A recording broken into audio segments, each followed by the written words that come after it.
If you ask yourself a question, it's a real question. Do you get an answer or not?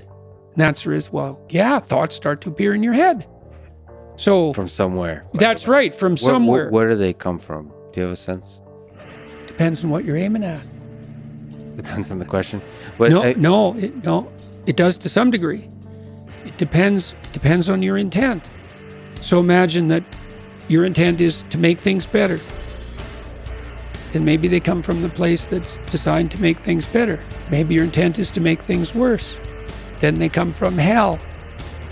And you think, not really. It's like, you're so sure about that, are you? Is your intent conscious? Like, are you able to respect it's conscious and habitual, right? Because as you practice something consciously, it becomes habitual. But it's conscious. It's like when I sit down before I do a lecture, I think, okay, what's the goal here? To do the best job I can. To what end? Well, people are coming here not for political issues. They're coming here because they're trying to make their lives better. Okay, so what are we doing? We're conducting a joint investigation into the nature of that which makes life better. Okay, what's my role? To do as good a job about that as possible. What state of mind do I have to be in? Am I annoyed about the theater? Or am I clued in and thrilled that 4,000 people have showed up at substantial expense and trouble to come and listen to me talk? And if I'm not in that state of mind, I think, well, maybe I need something to eat, or maybe I need to talk to someone, because that ingratitude is no place to start.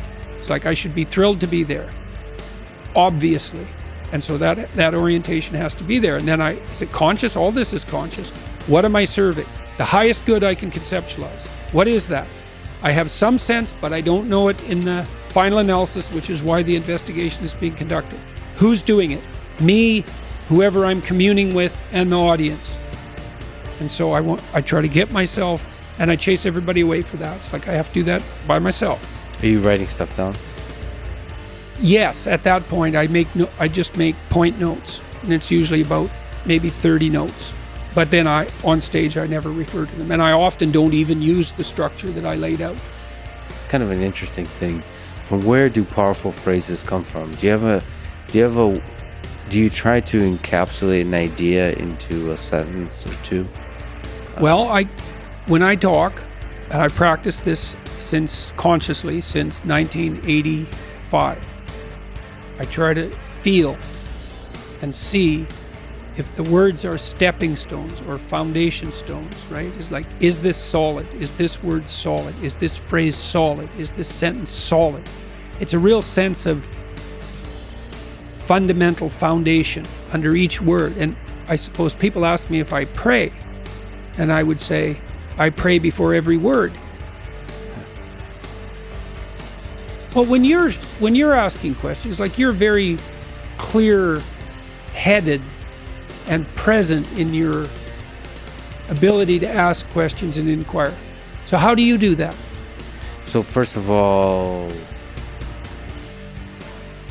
I'm worried that my mind easily gets trapped when I step on a word and I know it's unstable. You kind of realize that you don't really know the definitions of many words you use, and that can be debilitating. So I kind of try to be more carefree about the words I use, because otherwise you get trapped. You don't want to be obsessional.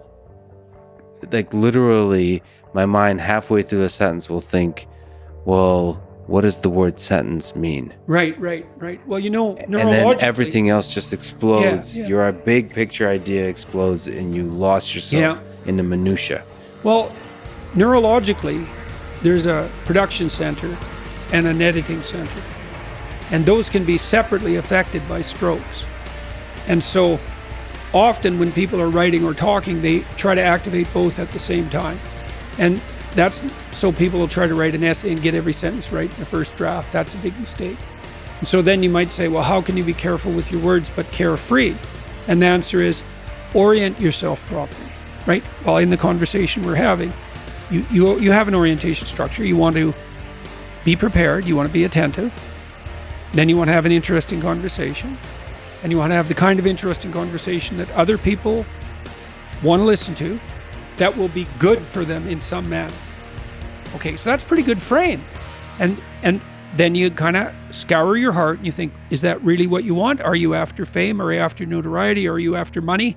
I'm not saying any of those things are necessarily bad, but they're not optimal, especially if you're not willing to admit them, right? And so they can contaminate you. So you want to be decontaminated. So you have the right trip, let's say.